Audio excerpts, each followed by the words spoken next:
Hi guys, welcome back to foodies fusion. আজকে আমি আপনাদেরকে ক্যারামেল পুডিং কীভাবে বানাই সেটা দেখাবো। এই রেসিপিটা জানে না এমন মানুষ মনে হয় পৃথিবীতে কম আছে। তবুও যেহেতু এই রেসিপিটা এতই জনপ্রিয়, আমি চাচ্ছিলাম আমি কিভাবে তৈরি করি সেটা একটু দেখিয়ে দিই। খুবই সহজেই 3টি স্টেপসে দেখাবো আজকের রেসিপিটি। একদম পারফেক্ট, মসৃণ আর টেস্টি পুডিং কীভাবে বানাই চলুন আর দেরি না করে এখনই দেখে নিই। প্রথমে বানাচ্ছি আমরা ক্যারামেলটা। তার জন্য আমি এখানে নিয়ে নিয়েছি হাফ কাপ চিনি। এর মধ্যে দিয়ে দিলাম 3 টেবিল চামচ পানি। চিনি আর পানিটাকে খুব ভালোভাবে আগে একটু মিশিয়ে নিচ্ছি আর তারপর চুলার জালটাকে অন করব। এবার আর চামচ দিয়ে এই চিনি আর পানিটাকে নাড়ানো যাবে না। চুলা জালটাকে মিডিয়ামে রেখে আমাদের অপেক্ষা করতে হবে এরকম একটা সুন্দর কালার আসার জন্য। এখনও কিন্তু নাড়াবেন না, দরকার হলে এইভাবেই হাঁড়িটাকে হালকা ঘুরিয়ে নেবেন। ক্যারামেলটা প্রায় হয়ে গেছে, দেখতে পাচ্ছেন বেশ ডার্ক হয়ে যাচ্ছে।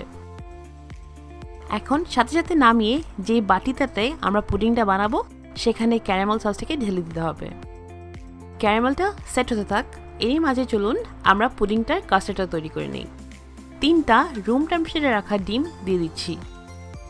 ডিমগুলি লার্জ সাইজে। ডিমটাকে আমি হালকা উইস্ক করে নিচ্ছি।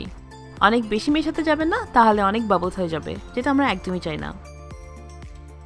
ভালোভাবে ডিমটা মিশিয়ে নিয়েছি, তারপর দিয়ে দিলাম এখানে হাফ কাপ চিনি। আপনারা পুডিংটা কতটুকু মিষ্টি চান সেটা আপনাদের উপর ডিপেন্ড করে।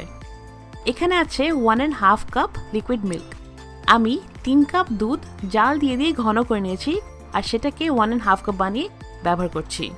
এটার বদলে কিন্তু আপনারা ইভাপোরেটেড মিল্ক ইউজ করতে পারেন অথবা এমনি দুধ জাল দিয়ে ঠান্ডা করে ইউজ করতে পারেন।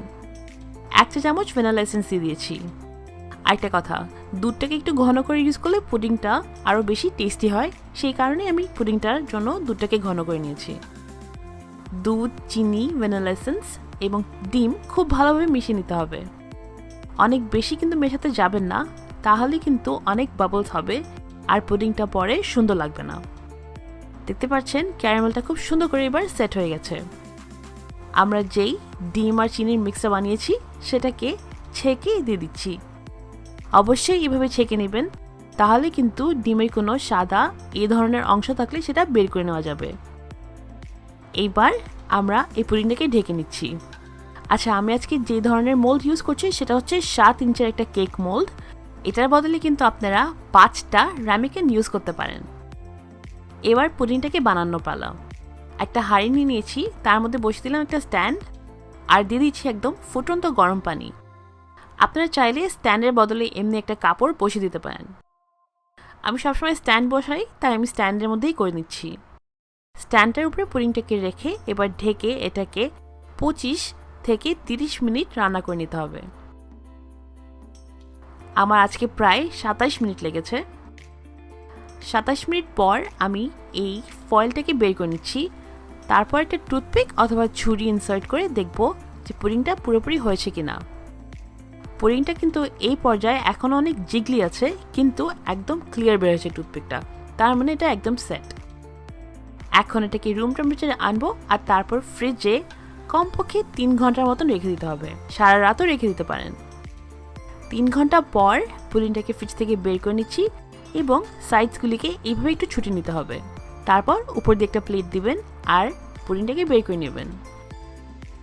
কাজটা অনেক সাবধানে করবেন আর অবশ্যই কিন্তু গরম অবস্থায় পুডিংটাকে মোল্ড থেকে বের করতে যাবেন না, তাহলে কিন্তু পুডিংটার সাথে সাথে গলে একদম ভেঙে যাবে।